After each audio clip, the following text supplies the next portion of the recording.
രൺവീർ സിംഗിന്റെ ദുരന്തർ സിനിമയുടെ രണ്ടാം ഭാഗത്തിന്റെ 3 ദിവസത്തെ വേൾഡ് വൈഡ് ബോക്സ് ഓഫീസ് പരിശോധിക്കാം നമുക്ക്. അതിന് പക്ഷെ ഇല്ലാതെ ഇത് കാണുന്നവരാണെങ്കിൽ സബ്സ്ക്രൈബ് ചെയ്യുക stock series YouTube channel. Dhurandhar the revenge പടം പേര് പറഞ്ഞ പോലെ തന്നെ റിവെഞ്ച് തന്നെയാണ്, മാരകമായ വയലൻസ് തന്നെയാണ്. പടം കണ്ടു, അടിപൊളി പടം തന്നെയാണ്. മാരക വയലൻസ് ഒക്കെയാണ്. 4 മണിക്കൂർ ഒരു ലാഗോ കാര്യങ്ങളോ ഒന്നുമില്ല. മ്യൂസിക് ആണെങ്കിലും സിനിമയുടെ ആക്ഷൻ സീക്വൻസ് ആണെങ്കിലും കംപ്ലീറ്റ് ഔട്ട് ഓഫ് 100 തന്നെ പറയേണ്ടി വരും. പക്ഷേ സിനിമയിലെ ഈ പ്ലോട്ടിലെ പ്രൊപ്പഗാൻഡ ചർച്ച ചെയ്യുകയാണെങ്കിൽ വളരെ മോശം തന്നെയാണ്. കംപ്ലീറ്റ് മിസ്ലീഡിംഗ് ആണ്. പക്ഷേ സിനിമ എന്ന രീതിയിൽ, ഒരു ഫ്രിക്ഷൻ എന്ന രീതിയിൽ സിനിമ നമുക്ക് ആസ്വദിക്കാൻ സാധിക്കും. ആദ്യം തന്നെ സിനിമയുടെ കേരളത്തിലെ കളക്ഷൻ പരിശോധിക്കാം നമുക്ക്. കേരളത്തിൽ സിനിമയ്ക്ക് 2 ദിവസം കൊണ്ട് 5,9,00,000 കളക്ഷൻ. 3-ാം ദിവസം ശനിയാഴ്ച സിനിമയ്ക്ക് 2,03,00,000. ടോട്ടൽ 3 ദിവസം കൊണ്ട് കേരളത്തിലെ സിനിമയ്ക്ക് 7,12,00,000. അങ്ങനെ സിനിമ ടോട്ടൽ കേരള ഗ്രോസ് 3 ദിവസത്തെ 7,12,00,000. ടോട്ടൽ കേരള നെറ്റ് കളക്ഷൻ സിനിമയ്ക്ക് 5,94,00,000. സിനിമ ഡിസ്ട്രിബ്യൂട്ടർ ഷെയർ ഓൾമോസ്റ്റ് അപ്പോൾ 3,27,00,000.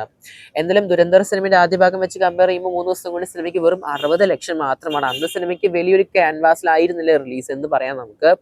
ഇപ്രാവശ്യം അങ്ങനെയല്ല, വലിയൊരു ക്യാൻവാസിലാണ് പടത്തിന് സെക്കൻഡ് പാർട്ട്, അതും ഈ ഒരു ബോളിവുഡ് സിനിമയ്ക്ക് കേരളത്തിൽ ഇത്രയും സ്ക്രീൻ വരാൻ പോകുന്നത്.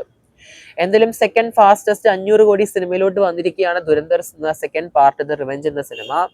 സിനിമയുടെ ഇന്ത്യൻ നെറ്റ് കളക്ഷൻ അങ്ങനെ ടോട്ടൽ സിനിമയ്ക്ക് 298 കോടിയാണ്. ഇന്ത്യൻ ഗ്രോസ് കളക്ഷൻ 352 കോടി. ഇനി സിനിമയുടെ ഓവർസീസ് പരിശോധിക്കുകയാണെങ്കിൽ 160 കോടിയാണ്. അതും ഓൾമോസ്റ്റ് പല രാജ്യങ്ങളിലും സിനിമയ്ക്ക് ബാനാണ്, എന്നാൽ പോലും സിനിമയ്ക്ക് ഓവർസീസിൽ 160 കോടി കളക്ഷൻ കാണുന്നുണ്ട് നമുക്ക്.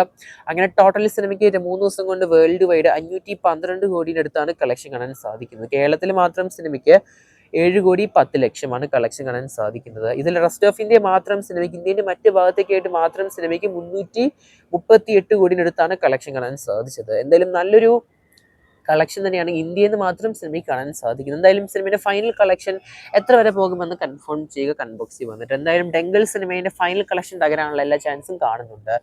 എന്തായാലും കാത്തിരിക്കുന്ന ചെയ്യാൻ നമുക്ക് നമ്മുടെ ദുരന്തർ സിനിമ സെക്കൻഡ് പാർട്ടിന്റെ കൂടുതൽ ബോക്സ് ഓഫീസ് കളക്ഷൻ ആയിരുന്നു. പക്ഷേ ഇല്ലാതെ ഇത് കാണുന്നുണ്ടെങ്കിൽ സബ്സ്ക്രൈബ് ചെയ്യുക സ്റ്റോക്ക് സീരീസ് യൂട്യൂബ് ചാനൽ.